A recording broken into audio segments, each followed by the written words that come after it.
This is the third and final module in the Employment Law PowerPoint.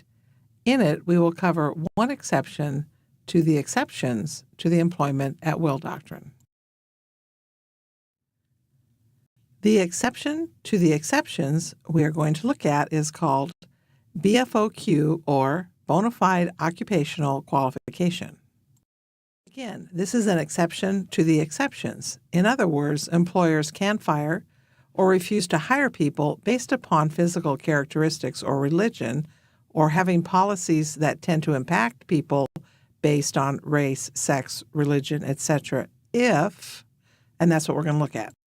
This law does have a name, and it is called BFOQ. That stands for Bona Fide Occupational Qualification Exception. However, most people don't say all of those words. They just say BFOQ, so that is the term I want you to be familiar with. A synonym for bona fide might be authentic, but if you're still not quite sure what bona fide means, Google it. The BFOQ exception basically says that an employer may discriminate or have hiring policies that discriminate on the basis of religion, sex, national origin, disability, in instances where the particular characteristic is reasonably necessary to the normal operation of a particular business.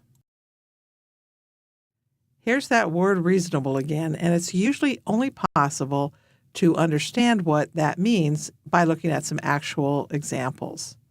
For example, a men's clothing store's policy of hiring only males to do measurements for suit alterations is a BFOQ and legal.